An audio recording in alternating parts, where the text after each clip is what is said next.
Bonjour, est-ce que Noël vous paraît déjà loin?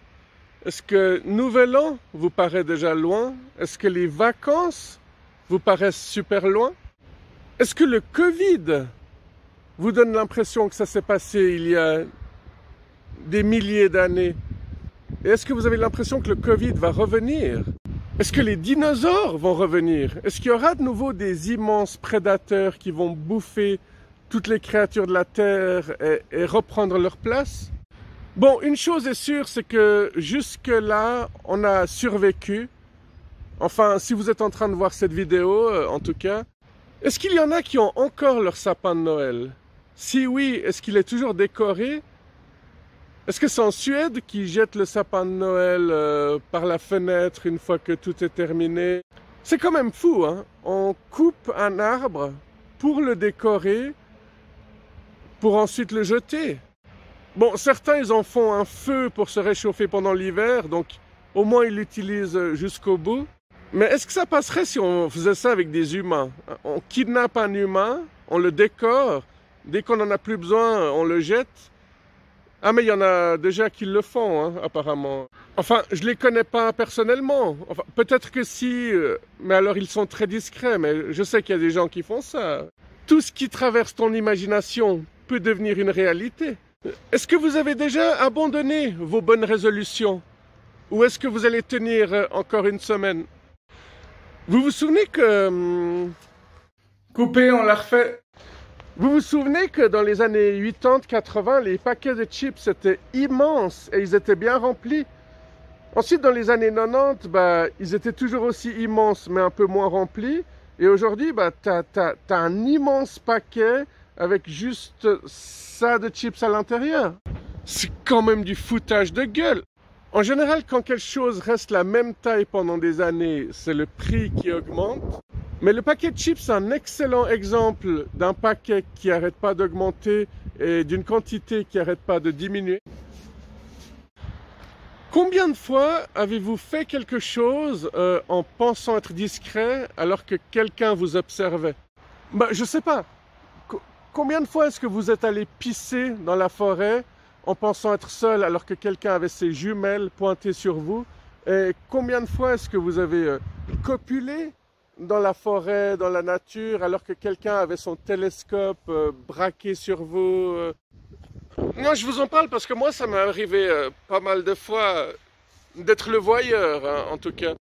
Non, mais je sais pas, ça vous est jamais arrivé? Vous êtes là tranquillement dans la nature, en train de respirer l'air frais ou de méditer, et tout à coup, à quelques mètres de vous, il y a un couple qui commence à se galocher, à se rouler des pelles, à presque se déshabiller. Bon, certains d'entre vous vont tout simplement répondre non parce que je médite jamais, hein, réponse très facile. Après, il y a ceux qui aimeraient que ça leur arrive, mais je vous garantis que c'est beaucoup plus embarrassant quand ça arrive. Oui, forcément qu'il y a un côté excitant, surtout si tu as une caméra pour filmer puis ensuite mettre sur YouPorn et te faire plein de thunes, ça je dis pas. Hein. Mais mis à part cette possibilité-là, c'est une situation gênante. Bon, ça m'est pas arrivé à moi, mais j'avais un ami qui aime bien aller de nuit en forêt. C'est aussi un ami qui aime bien se baigner quand il y a des orages. Il est assez spécial. Et lui, il était dans la forêt de nuit, puis un couple a effectivement commencé à copuler à quelques mètres de lui en pensant qu'ils étaient seuls. Et puis, à un moment donné, il a fait un petit bruit, enfin, le cliché, quoi, le petit craquement de brandy qui annonce que tu es là. Et le couple lui a dit « Eh, dites donc, faut pas vous gêner ». Et il a répondu « Bah, vous non plus ». Alors peut-être que je vous avais déjà raconté cette histoire, peut-être que je m'étais même approprié cette histoire en vous disant que ça m'était arrivé à moi, parce que c'était plus marrant. Mais aujourd'hui, 2025, vous avez la révélation et la vérité. Car sur cette chaîne, nous avons décidé d'arrêter de cacher la vérité. Nous ne voulons pas être comme les grands médias, que tout le monde regarde et qui se font plein de fric. Bon, tout ce que j'ai dit fait un peu réfléchir. Hein. Si on revient sur le sujet d'avant, vous êtes certainement sur des films ou sur des photos que des gens ont pris simplement parce que vous étiez en train de passer en arrière-plan. D'ailleurs, vous avez vu la réaction des gens au moment où ils vont passer devant un groupe de personnes qui vont se faire photographier. Souvent, on s'arrête. C'est rare que tu passes fièrement devant l'objectif en faisant... Bon, ceux qui le font, ils n'ont aucun problème avec leur image et ils s'en foutent, quoi, finalement. Par contre, il y a ceux qui veulent absolument pas être sur les réseaux sociaux, mais qui le sont forcément quand même. Justement parce qu'ils sont en arrière-plan quelque part. Bon, il commence à faire froid, je retourne dans ma voiture, et là, j'en profite pour vous raconter encore une petite histoire ou deux. Je me souviens que je jouais dans un groupe de musique qui s'appelait Only Pirates, et on s'était approprié un drapeau pirate, et je me souviens que le soir du mondial, il y avait plein de personnes dans la rue qui brandissaient les drapeaux des pays pour lesquels ils se seraient battus corps et âme.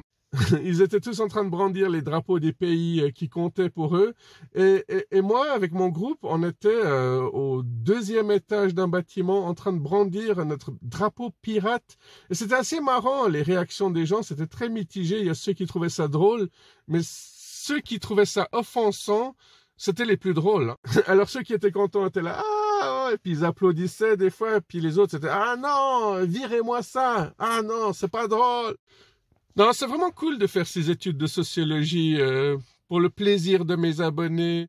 Et je vais terminer en vous racontant que j'ai connu un couple, ils étaient assez âgés, je les avais rencontrés à un mariage et ils m'avaient dit que leur but dans la vie c'était de visiter un maximum de pays au moins une fois. Et leur deuxième règle, c'était de ne jamais aller plus de 2 fois dans aucun pays. Évidemment, chaque chose qu'on me dit me fait réfléchir, parce que je suis un artiste et un hypersensible, hein. Et aussi parce que j'adore ça, hein, chacun son truc. Mais ça m'intrigue, parce qu'il y a des personnes qui tombent amoureux d'un pays, on va prendre comme exemple la Thaïlande, ce couple-là fait un peu le contraire de quelqu'un qui découvrirait la Thaïlande et qui n'irait qu'en Thaïlande. Il irait chaque hiver en Thaïlande, chaque été il reviendrait en Europe. Mais il faut avoir de l'énergie, de l'amour pour les voyages, parce que moi je déteste voyager. Enfin, le fait de voyager, le fait d'aller à l'aéroport, prendre l'avion, passer les douanes, c'est détestable. Être dans un autre pays, ça par contre c'est génial, je dis pas. Et un autre truc m'avait marqué chez ce couple, c'est qu'ils avaient aussi dit que dès qu'il y avait de la musique quelque part, ils l'écoutaient. Et qu'ils ne comprenaient pas que dans les mariages ou dans quasi toutes les soirées, il y a toujours de la musique en arrière-plan, de la musique de fond simplement pour combler le vide. Mais ça aussi, ça fait réfléchir parce que finalement, combien de personnes comblent le vide, que ce soit à travers l'alcool, la drogue, le sexe et le reste? Et à quel point est-ce qu'on respecte réellement la musique? Est-ce que tous ces gens qui sont en train de filmer avec leur téléphone des concerts au lieu de pleinement apprécier le concert, tout en sachant qu'ils vont peut-être regarder leur film de merde, peut-être une seule fois, ou alors ils vont fièrement montrer ça à leurs copains en disant « Ah, tu vois, j'y étais », mais c'est comme quand tu vas dans un autre pays et puis que tu ramènes des photos simplement pour dire « Tu vois, j'y étais, hein, un pays de plus ». Je l'ai pas du tout apprécié, j'ai pas aimé les gens là-bas parce que quand je leur ai dit bonjour, ils m'ont pas répondu. Voilà. Sur ces réflexions ou méditations, je vais vous laisser et on se retrouve demain. Allez, prenez soin de vous, à tout bientôt, bye bye. Je dis à tout bientôt pour ceux qui ne reviendraient pas demain. On est d'accord, hein?